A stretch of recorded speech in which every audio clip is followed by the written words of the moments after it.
โสตักตาทั้งหลายพ่อแม่พี่น้องเด้อข่อยไปสู่น้ำไป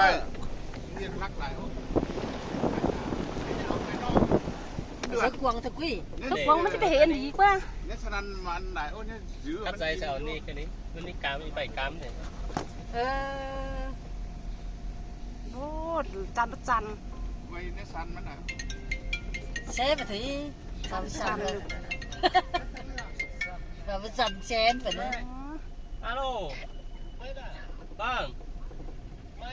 cháu đi xuống cục đón học sinh không? Trời mai cháu không kịp rồi, cháu ra mừng và đừng phải tăng nản mai cháu chờ tối cháu mới về cơ mưa quá nặng á sao nặng mưa quá quay cứ sắp quay cứ nửa sắp quay ở cái bốn chăn cái xe nhỏ đi ra trường sắp quay ở ý quay ở cái chăn cái má này nè mai có về nhà không? Có nhưng mà mình quay cả tang thôi làmไปสู่น้ำไปเด้อมันก็ป้าทำไมได้โอ้จะป้าหลายนี่นะไปเด้อบ้านได้บ้านได้ว่าโอ้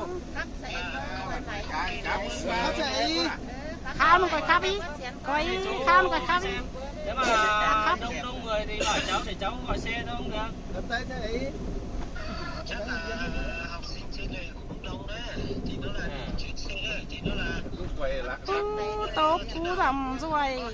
kênh đấy hả ơi hỏi tốt hỏi họ càng nam cá bị nó kênh đấy nó mấy người đi gọi cháu gọi xe đâu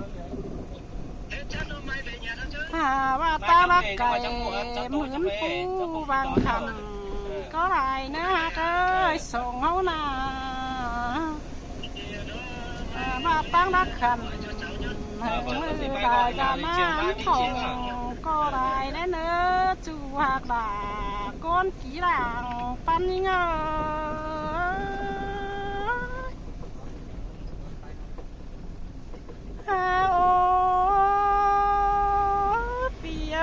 song hau haกันแล้ว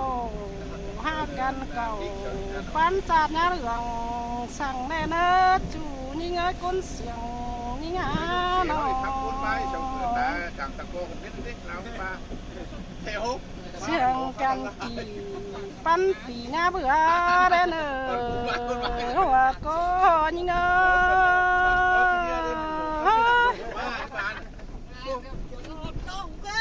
ถ้าว่าตั้งรักไก่เหมือนปู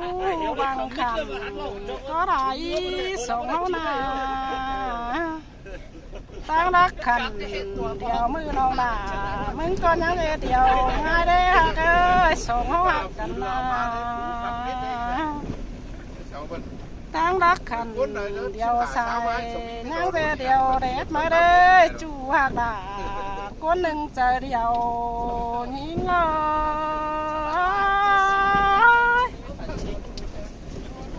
ถ้าบาตาหางละขัน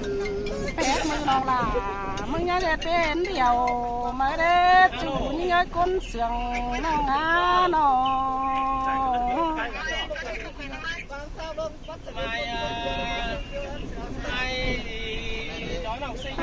cái cuốn sườn cái hàng như ngờ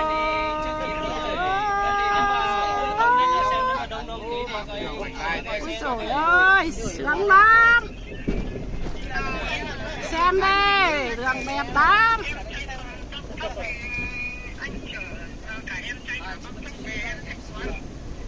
ở đây đường đẹp lại nha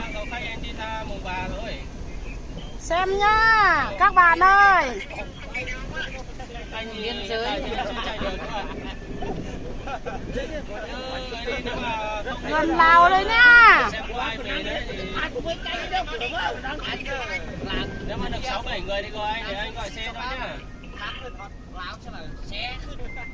bóng bán mà 6 Smith em phải nặng luôn cái lớp chỉ biết không bia sẽ nhạc tứ xe ôm nó má không em phải cho nó năng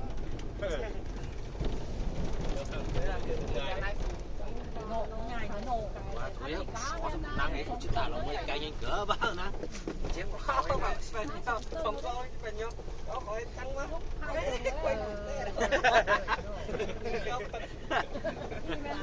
ล้านมาล้านเนาะชื่อเสียงมันถูกโหหน่อยเนาะ เดียมใต้ของไปมันตั้งเดืองแบ่งได้เป็นเยอะเนอะพ่อแม่พี่น้องเนอะไปสนามแดงเนอะ